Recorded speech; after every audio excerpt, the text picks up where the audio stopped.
Advaita Vedanta. What is Advaita Vedanta? There is only one reality and it is God. Dvaita means duality. The sense, or separation. The notion that there is one and there is another. The conscious experience of the subject with the object and the knower with the known. Advaita means non-duality, or absence of duality. It is a state of oneness with the rest of creation. Of the subject with the object. Of the knower with the known. Of the lower self with the highest self, and of the ordinary consciousness with the higher consciousness. It comes with a heightened sense of awareness in which one sees everything in oneself and as oneself. It is the state described in the Upanishads that experiences the self as everything and everything in the self. Many religions that we know, including the atheistic religions such as Jainism and Buddhism, are dualistic. So are Judaism, Zoroastrianism, Christianity and Islam. Some of them believe that God may not exist, but souls do exist eternally, without ever having been created by any primacy cause such as God. Others believe that both God and souls exist, and though they are made in the image of God, they are different in some respects, and remain so throughout the period of creation. They may continue to exist till such time the creation continues, or eternally forever. A soul may have the essence of God, but it is not God. A soul may become liberated from earth and go to heaven, but would not become the absolute. A soul may become liberated and remain free from any obligation, but it would not, for heaven's sake, merge into him. Even after dissolution, the souls may be withdrawn into a latent state, but continue to exist eternally, independent of what happens to the material manifestation. Ignoring the subtle details and differences. This, in brief, is what dualism, or Dvaita, is all about. The non-dualistic, Advaita, schools, for there are many, believe that God and souls are not different. According to them, there is only one reality and it is God. The souls come into existence because the one becomes many for his own joy, or ananda. Through his dynamic power, or Shakti, he brings forth many worlds and many jivas, or individual souls, and subjects them through the action of maya, or illusion, to the limitations of self, egoism, time, mortality, awareness, ignorance, concealment, illusion, completeness, desires, and action, karma. Deluded. The souls continue their individual existence till they realize their true nature, either by the grace of God or through their own previous effort. This realization is called liberation, or moksha, cessation of moha or delusion. Once liberated, the individual soul realizes what it has always been and becomes one with itself. Thus, in its dualistic state, under the influence of maya or illusion, an individual soul alternates between two realities, one true and permanent and the other untrue and impermanent, one never changing, eternal and absolute, and the other ever changing, transient and relative. To realize the truth hidden behind the veil, to see the radiant being hidden behind the golden lid, to experience the absolute in a relative state, and to emerge from a world of dark desires into a world of absolute freedom. This is what a jiva has to aim for and live for in its mortal state. There is a misconception that Sankaracharya propounded the theory of Advaita. It is not true. Centuries before him, the Advaita school existed both as a philosophy and a dogma. We can trace it in the Upanishads, the Brahma Sutras, the Bhagavad Gita, and many schools of Saivism. Long before him, Yajnavalkya, Uddalaka Aruni, Ashtavakra, and Gaudapada expounded the same philosophy. Sankaracharya added logical or scriptural base and made it more prominent. Through his commentaries and writings, he gave a new direction to the school of thought and made it more contemporary. His action was timely and God-sent, because it saved generations of Hindus from confusion and conversion in the face of Islam knocking at their doors with a sword and whip, as well as gifts and the promise of a better life. His followers continued his work and the momentum generated by him in his short life of 32 years or so. His disciples and their disciples like Shurisvara, Padmapada, Prabhakasatma, Vidyaranya, Vachaspati, and many more who followed him and in his footsteps added a rich body of religious literature in support of this school and preserved the tradition and its philosophy for the modern world. Theory of knowledge and means of interpretation. The Advaita school accepts the 6 pramanas or tests of the Hindu theory of interpreting or arriving at empirical knowledge. They are perception, pratyaksa, inference, and numana. Comparison, upamana. Testimony, sabda. Presumption, arthapati, and negation, anyapalabdi.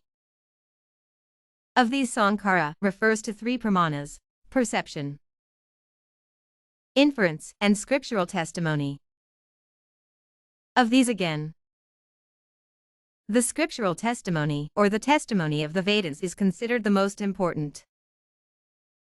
In the Vedas again, it is the knowledge of the absolute Brahman, Jnana Kanda, in contrast to the Karma Kanda, which is more important in preparing the jiva for the experience of oneness.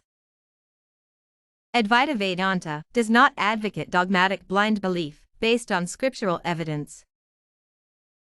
Reason is important. Accepting any dogma without subjecting it to reason would lead to evil consequences. But more important than reason is experience, anubhava. It is the ultimate test of truth, and the scriptures are valid only because they reveal the nature of such experience. The inner self is self-aware and self-luminous. Its very nature is knowledge and consciousness. But it becomes veiled by the actions of the physical self, which depends upon the mind to know. The knowledge it gains through the mind is not valid, because it does not stand the test of the 3 times, past, present and future, and of the different states of mind, waking, dreaming, deep sleep, etc. The phenomenal world we experience is also a projection of the mind. It is also self-contradictory because of its diversity, impermanence, and inconsistency. For the individual, it exists through his mind, which has its own modes and defective methods of perception. So from an absolute perspective, the phenomenal world in which we live and experience cannot be relied upon as a true source of knowledge. Knowledge of the objective world is but a kind of ignorance or illusion, because it prevents us from perceiving things as they are, and also the truth hidden in them. Much of what we see is a mere projection.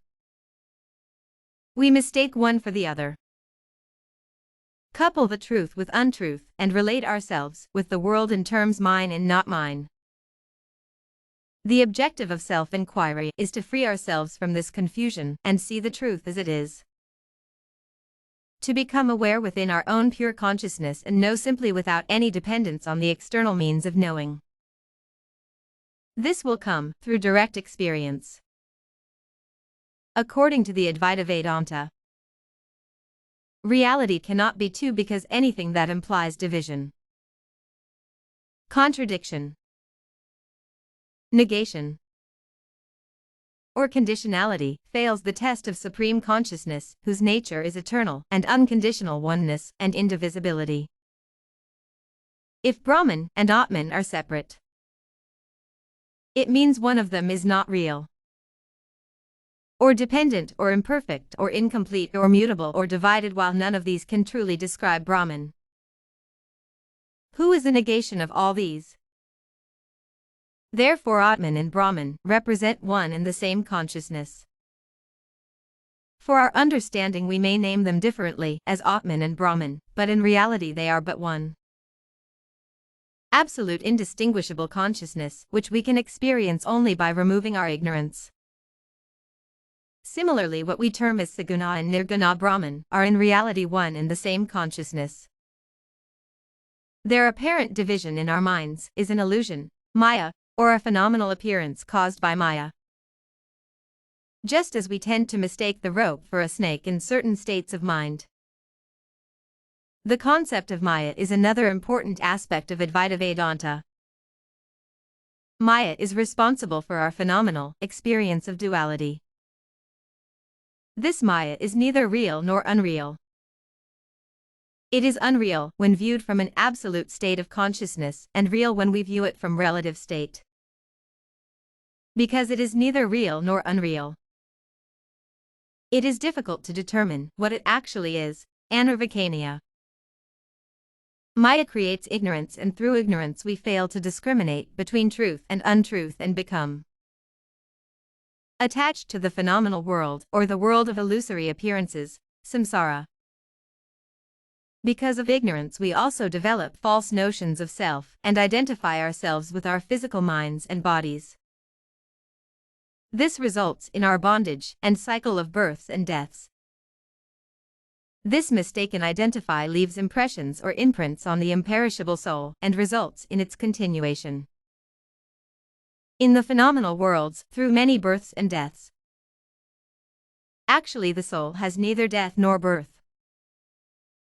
But what appears to be its birth and death is also an illusion. One can become free from this illusion through jnana or wisdom, or through devotion and practice, or a combination of all these. Self-realization or liberation does not mean that the self needs to know something new, or that it has to attain a state of freedom sometime in future. Atman is eternally free and self-luminous. It is already aware and already free.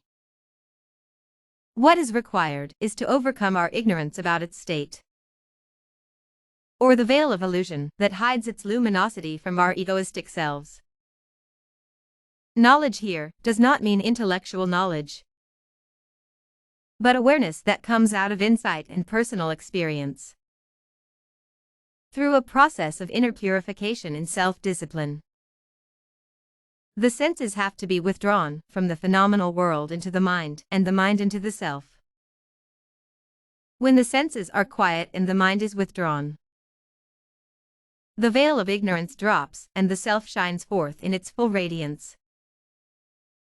It is possible for human beings to realize this state while in their physical bodies.